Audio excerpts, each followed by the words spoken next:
ইরানের মুসলমানেরা, তাদের সাথে আমাদের আকীদার অনেক বেশ কম আছে, কিন্তু তারা যখন ঐক্যবদ্ধ হলো, ইরানের ওলামারা আয়াতুল্লাহরা যখন ঐক্যবদ্ধ হলেন, তখন আমেরিকার মতো বিরাট পরাশক্তিকে তারা পদানত করে ইসলামী রাষ্ট্র, তাদের ভাষায় তারা ইসলামী রাষ্ট্র প্রতিষ্ঠা করতে সক্ষম হয়েছে এবং আমেরিকাকে পদানত করেছে।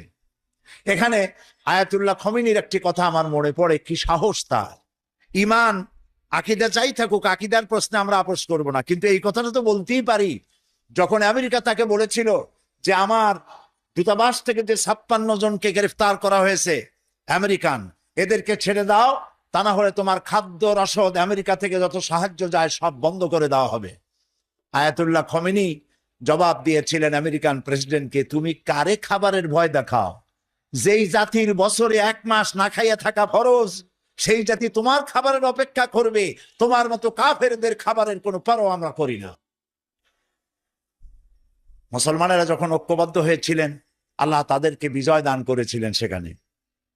ঠিক এমনি করে পাকিস্তানে যখন সর্বশ্রেণীর ওলামায়ে কেরাম মুত্তাহিদায়ে আমল, মজলিস মুত্তাহিদায়ে আমল এ নাম করে যখন একটি সংগঠন কায়েম করলো, সমস্ত ফিরকার মাকতুবায়ে খেয়ালে সমস্ত আলেমরা যখন ঐক্যবদ্ধ হলো, পৃথিবীকে অবাক করে দিয়ে ইসলামী শক্তি সেখানে বিজয় লাভ করলো। ঠিক অনুরূপ ভাবে বাংলাদেশ বিগত সরকার এইখানে অত্যাচার করেছে আলেমদের উপরে, এবং সবচাইতে বেশি দুশ্মনী করেছে তারা আলেমদের সাথে। আলেমরা ছিল তাদের জীবনের দুশ্মন। যে কবি তার কবিতার মধ্যে লিখেছে, ফজরের নামাজ যখন, ফজরের আজান যখন শুনি, মনে হয় যেন বেশ্যা তার খরিদ্দার ডাকতেছে। নাউজুবিল্লাহ। এই যে কবি, যে মুশরিক, নাস্তিক, মুরতাদ কবি যখন এই কবিতা পড়লো, লিখলো, তদানীন্তন প্রধানমন্ত্রী তাকে ডেকে নিয়ে জাতীয় প্রধান কবি হিসাবে তাকে পুরস্কৃত করলো। আর যে লোকটি হাদিস পড়ালো, 50 বছর ধরে হাদিসের ছাত্র বানালো দেশ জুড়ে, সেই শাইখুল হাদিসকে গ্রেফতার করে চোর আর ডাকাতদের মধ্যে রেখে দিল। বিনা কারণে 252টি মাদ্রাসা তারা বন্ধ করে দিল। এগুলি কি বানায় বললাম? এই মঞ্চে বসে আমি বলেছিলাম তাদের আমলে, নিশ্চয়ই আপনাদের মনে থাকার কথা, গারাঙ্গিয়া মাদ্রাসারে ভুয়া মাদ্রাসা বানাইছিল তারা। আমি বলেছিলাম গারাঙ্গিয়া মাদ্রাসা যদি ভুয়া হয়, তাহলে তুমি সরকার, তুমিও ভুয়া সরকার। 252 মাদ্রাসা বন্ধ করে দিল। এবং 1 জানুয়ারি তাদের বিদায়ের বছর, 1 জানুয়ারি থেকে নিয়ে 30 জুন পর্যন্ত পাবলিক সিকিউরিটি অ্যাক্ট, জননিরাপত্তা আইনে মাদ্রাসার ছাত্র এবং শিক্ষক আর আলেম ওলামাদের 26,000 আলেমদেরকে গ্রেফতার করে কারারুদ্ধ করে তাদের উপরে নির্যাতন করেছিল।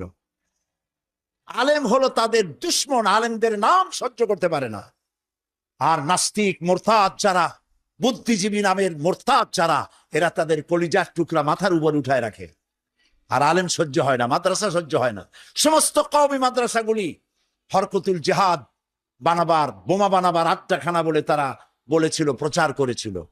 বাইতুল মোকাররমের মসজিদের ভিতরে ঢুকে মুসল্লিদেরকে পিটাইয়া মসজিদে মুসল্লিদের রক্ত দিয়ে লাল করে দিয়েছিল মসজিদকে। এগুলি বানানো কথা। এই সব অত্যাচারে অত্যাচারিত হলো দেশের জনতা, বিশেষ করে আলেম ওলামা। আমাদের মাথায় যে টুপি, এই টুপিটা কার? পূর্বরা পীর সাহেবের টুপি? শর্ষিনার টুপি? জামাত ইসলামের টুপি? কার টুপি? নবী করিম সাল্লাল্লাহু আলাইহি সাল্লামের দেওয়া উপহার মুসলমান পুরুষদের জন্য টুপি। সেই টুপিকে কুত্তার মাথায় পরিয়ে পোস্টার ছেপে শহরে বন্দরে সর্বত্র তারা ছড়িয়েছিল। সেই যন্ত্রণা সহ্য করতে না পেরে দেশের সমস্ত ওলামায়ে কেরাম ঝুঁকি নিলেন, জীবনের ঝুঁকি নিলেন। চাকরি চলে যায় যাক, ইমান যেতে দেব না। ঐক্যবদ্ধ হয়ে গেল সারা বাংলাদেশের আলেম ওলামা, পীর বুজুর্গ, এবং ঐক্যবদ্ধ হয়ে তারা আন্দোলন শুরু করলো। আল্লাহ তাআলা ওলামাদের ঐক্যের কারণে 4 দলীয় জোটের বিশাল অভূতপূর্ব বিজয় দান করে দিলেন। আজকে এই বিজয়কে ধরে নিয়ে আমাদেরকে ঐক্যবদ্ধ হতে হবে।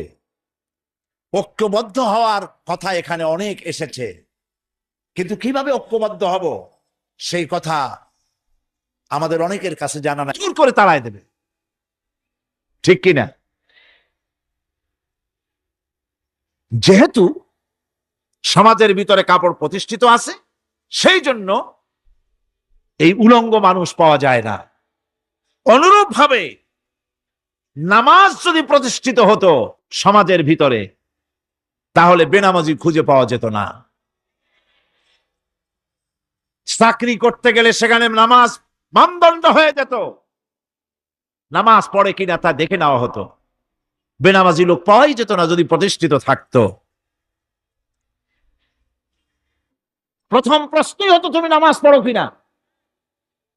ইলেকশনে যদি একজন উলঙ্গ মানুষ এসে দাঁড়ায়, ভাইরা এবার আমার বোতল মার্কা বাক্স, উলঙ্গ মানুষ এসে ভোটে দাঁড়াইছে, আপনারা ভোট দিবেন? দিবেন। ওইটা কাপড় প্রতিষ্ঠিত আছে বলে, লুঙ্গি প্রতিষ্ঠিত সমাজে আছে বলে উলঙ্গ মানুষকে আপনি ভোট দিবেন না।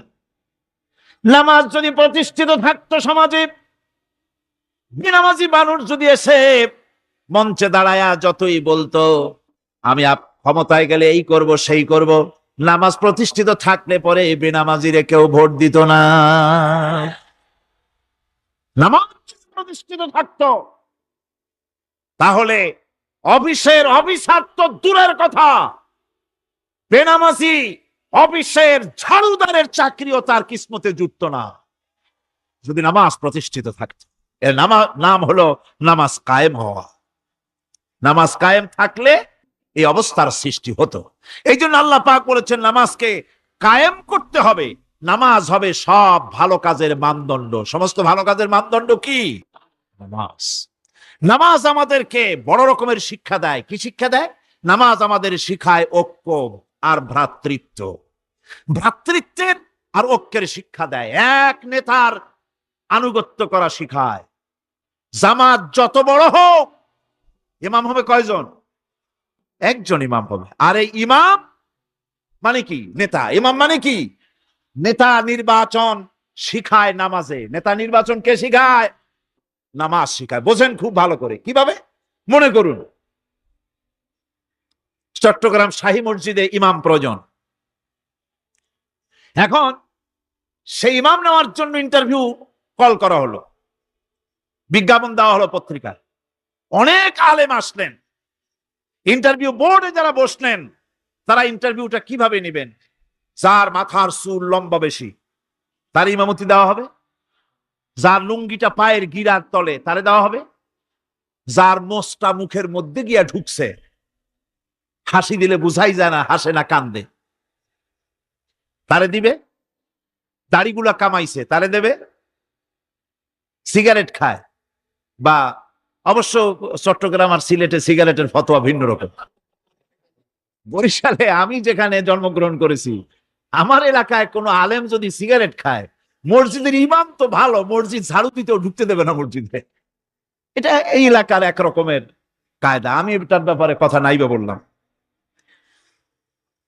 তো আপনারা খুঁজে দেখবেন সে সিনেমা দেখে নাকি, মিথ্যা কথা বলে নাকি, বউ পর্দায় থাকে নাকি।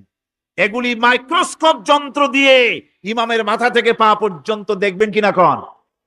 আচ্ছা এবার কন তো দেখি, এই ইমাম সাহেব ইমামতি করবে কতজন লোকের?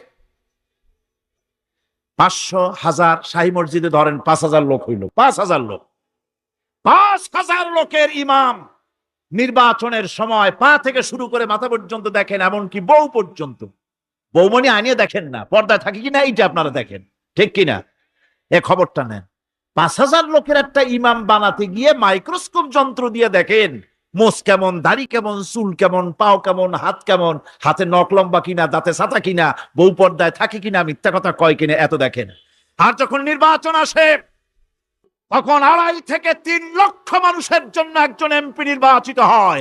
সেই ইমামকে বাছাই করার জন্য নামাজ পড়ে কিনা, জিনাকার কিনা, মদখোর কিনা, সুদখোর কিনা, ঘুষখোর কিনা, বদমাশ কিনা বাছাই করা হয় না।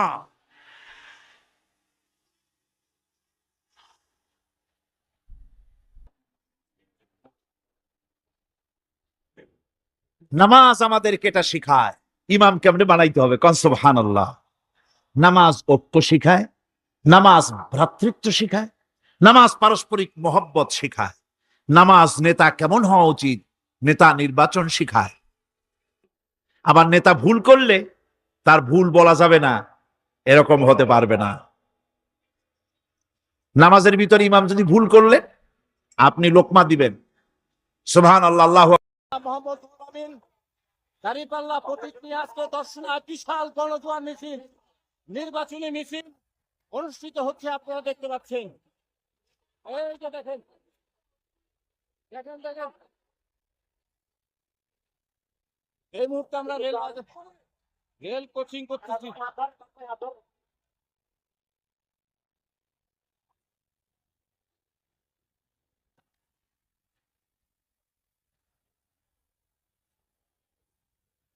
ধন্যবাদ সকলকে।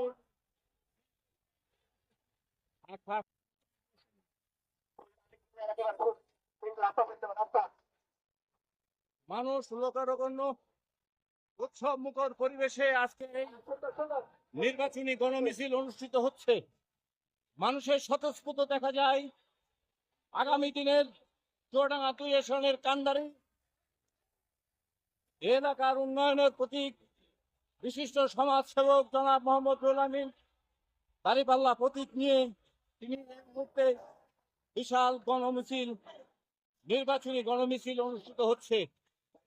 আপনারা যারা এই মুহূর্তে দেখছেন তারা অবশ্যই লাইভটি শেয়ার করে দেবেন।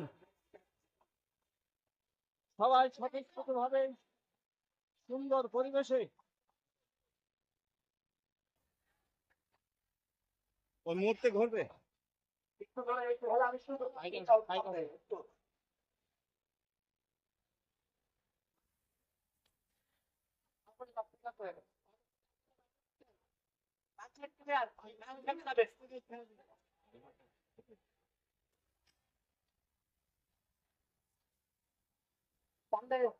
প্যানেলটা ভাই একটু সরেন, আগে আসুক রেজল ভাই।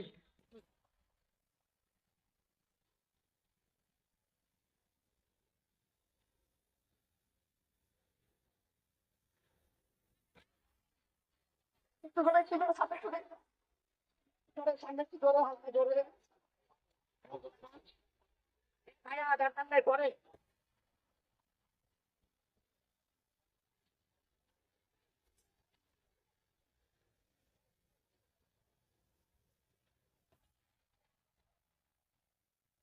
যারা এই মুহূর্তে লাইভটি দেখছেন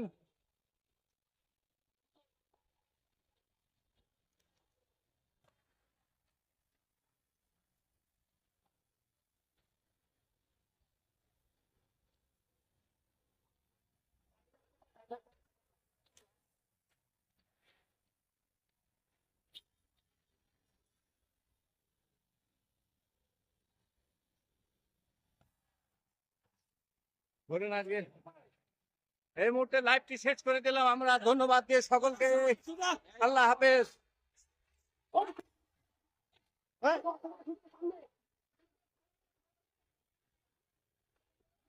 সত্যের পথে, ভালোর পথে থাকার তৌফিক আল্লাহ তুমি দান করো। আপনাদের সামনে আমি দাঁড়িয়েছি, অল্প কিছু কথা বলতে চাই। আপনারা জানেন এই সামনে আমার যারা বসে আছেন, কোনটা ভালো কোনটা মন্দ, কোনটা লাল কোনটা হলুদ, কোনটা সাদা কোনটা কালো, কোনটা আগুন কোনটা পানি, এই মানে ভালো মন্দটুকু বোঝার শক্তি আপনাদের সকলের আছে। ধরেন আপনারা 5 জন লোক একটা চার দোকানে বসে আছেন, দেখলেন 2-3টে ছেলে মোটরসাইকেলে সাইলেন্সের পাইপ খুলে জোরে জোরে হুইসেল দিয়ে শব্দ করতে করতে চলে গেল। আপনারা যারা আছেন তারা সবাই সমস্যারে বলবেন ছেলেগুলো খুব বিয়াদব, তাই না? তাহলে আবার একটা ছেলে আস্তে আস্তে হেঁটে গেল, হেঁটে যেতে যেতে আপনাদেরকে একটা সালাম দিল, তাহলে বলবেন এই ছেলেটা কার ছেলে গো, বেশ সভ্য। তাহলে কোনটা সভ্য কোনটা অসভ্য সেটাও আপনারা জানেন, আমরা জানি। নির্বাচনের আগে সবাই সবার মতো বক্তব্য দেবেন। আমার সহজ কথা হচ্ছে এই, আপনার একটা মেয়ে আছে, পাশের একটা ঘটক এসে বলল ভাই আপনার মেয়েটা অমুক গ্রামের একটা ছেলের সাথে বিয়ে দেন, ছেলেটা দেখতে শুনতে ভালো, ইনকাম ভালো, টাকা মানে টাকা পয়সা ভালো আছে, বাপ মা ভালো আছে, বংশ ভালো আছে, এই কথা শোনার সাথে সাথে কি আপনারা মেয়েটার বিয়ে দিয়ে দেবেন? আপনারা কি করবেন, ওই গ্রামে আত্মীয় স্বজন বন্ধু বান্ধব যা কিছু আছে তাদের সাথে একটু কথা বলবেন, ছেলেটা কেমন, ছেলের ভাই কেমন, তার আত্মীয় স্বজন কেমন, সব খোঁজ নেবেন। সব দেখলেন ভালো আছে, কিন্তু ছেলের ছোট ভাইটা মাঝে মাঝে ডাকাতি করে, এইরকম পরিবেশে বিয়ে দেবেন? সব দেখলেন ঠিক আছে, ছেলের বাপটা মাঝে মাঝে মাতলামি করে, বিয়ে দেবেন? বিষয়টা হচ্ছে এই যে মেয়েটাকে নিজের সাল্লাতলা পার করা আপনার উদ্দেশ্য নয়, আমার উদ্দেশ্য নয়। আমাদের উদ্দেশ্য মেয়েটা যেন দুধ ভাতে থাকতে পারে, তার জন্য যেন একটা ভালো পরিবার হয়, একটা সংসার হয়, আত্মীয় স্বজন হয়, ছেলের ইনকাম ভালো হয়, আমার মেয়ে যেন দুধে ভাতে থাকে, সুখে থাকে, এইরকম একটা চিন্তা নিয়েই তারপরে আপনারা ভোট মানে তাকে আপনারা বিয়ে দেবেন। ঠিক তেমনই ব্যাপার। এখন ভোটের সময় মাইকিং দেখবেন, প্রচার দেখবেন, বক্তৃতা দেখবেন, বিবৃতি দেখবেন, ফেসবুকে দেখবেন, সব কিছু দেখবেন। দেখে অন্ধের মতো শুধু বিশ্বাস করবেন না, নিজেরা নিজেদের আশপাশের লোকজনের দেখে মিলিয়ে একটু কানেকশন করে নেবেন, একটু ক্রস চেক করে নেবেন। হ্যাঁ, তা যা বলছে তা ঠিক কিনা, তার লোকগুলো ঠিক আছে কিনা, তার লোকগুলোর কাছে আমি নিরাপদ কিনা, তার আশপাশে যারা আছে তারা ভালো লোক কিনা, সব কিছু ভেবে 5 লক্ষ মানুষের নেতা যিনি হবেন তাকে আপনারা নির্বাচিত করবেন। তাতে যদি আমি ফেল করি আমার দেবেন না, তাতে যদি আমি পাশ করি আমার দেবেন। কথা খুব ক্লিয়ার, আমাদের কোনো জোরজার নেই, আমরা আপনাদের ভালোবাসা নিতে চাই। প্রিয় ভাইরা, আমরা বাংলাদেশ জামাত ইসলামের পক্ষ থেকে দোকান পাশারি বা তারপরে কি ব্যবসা প্রতিষ্ঠান, হাট ঘাট, বিল বাউড় দখল করায় আমরা বিশ্বাসী নয়, আমরা মানুষের অন্তর দখল করাই বিশ্বাসী। সম্মানিত ভাই সব, আপনারা চিন্তা করে দেখুন, 5 তারিখের পরে আপনারা তো অনেক কিছু দেখেছেন, মানে মার কাছে মামুর বাড়ির গল্প কেই বা করব, আপনাদের আশপাশে যারা আছে তাদেরকে দেখেই তো আপনারা চিনবেন। আপনারা ঢাকার বড় লিডার তাকেও চিনবেন না, আমাদের ডাক্তার শফিকুর রহমানকে আর আপনারা চিনবেন না, চিনবেন আমাকে দেখে, চিনবেন আব্দুর রহমানকে দেখে, চিনবেন আপনারা এই অঞ্চলে সাখাওয়াতকে দেখে, চিনবেন আপনারা আব্দুল সাত্তারকে দেখে, এইরকম যারা আশপাশে আছে তাদেরকে দেখে আপনারা চিনবেন ডাক্তার শফিকুর রহমান কেমন মানুষ। সম্মানিত ভাইরা, ঠিক তেমনি ভাবে 5 তারিখের পরে আমরা আমাদের কোনো পেশা পাল্টিয়ে দিইনি, আমরা ছোটখাটো কাজ করি, কেউ ওকালতি, কেউ মোহরি কাজ, কেউ কেউ কি বলে ইটির ভাটায় কাজ করা, কেউ ভ্যান চালানো, কেউ রিক্সা চালানো, কেউ ইমামতি করা, কেউ মজ্জিনি করা, আমরা আমাদের পেশাটাও পাল্টাইনি। পেশা পাল্টাই কারা? যারা রাজনীতিটাকে নিজেদের ব্যবসায়িক প্রতিষ্ঠান মনে করে, যারা রাজনীতি করে নিজেদের ইনকাম করার চিন্তা করে, তারাই তাদের পেশাটা পাল্টে ফেলে। প্রিয় ভাইরা, আমরা আমাদের এই পেশা পাল্টাতে চাইনি। খুব সহজ কথা ভাই, দুনিয়াটা তো খুব বড় না, দুনিয়াতে খাও দাও ফুর্তি করো, আগামীকাল বাঁচবে কিনা বলতে পারো, এই স্লোগানে আমরা চলতে চাইনি, বরং আমরা দুনিয়াটা খেলতামাশা মনে করি। এই দুনিয়ার সব বিত্ত বৈভব ফেলে আমাকে কাল কিয়ামতের দিন উঠতে হবে, কবর সামনে থাকবে। আপনি যত কোটি টাকার মালিকই হন না কেন, আপনি আপনার সন্তানদেরকে বলবেন না, ও বাবারা আমি যদি মরে যাই আমি তো অনেক টাকার মালিক, আমার কবরটা বড় করবা, একটা খাট দিবা, একটা পাশ বালিশ দিবা, সোনা দাও না কিছু দিয়ে দিবা, এই পরে আমাকে কবরে নামাবা। এরকম কোন লোক পাওয়া যাবে? তাহলে খালি হাতে চলে যেতে হবে, শুধু কাফনের কাপড় পরে। সেই দিন ইয়ানফসি বলা ছাড়া আমাদের আর কিছুই চলবে না। সম্মানিত ভাই এবং বাবাজিরা, সুতরাং সেই দিনের জন্য আমরা এই দুনিয়াতে বেশি কিছু চাই না, আমরা সম্মান নিয়ে বেঁচে থাকতে চাই।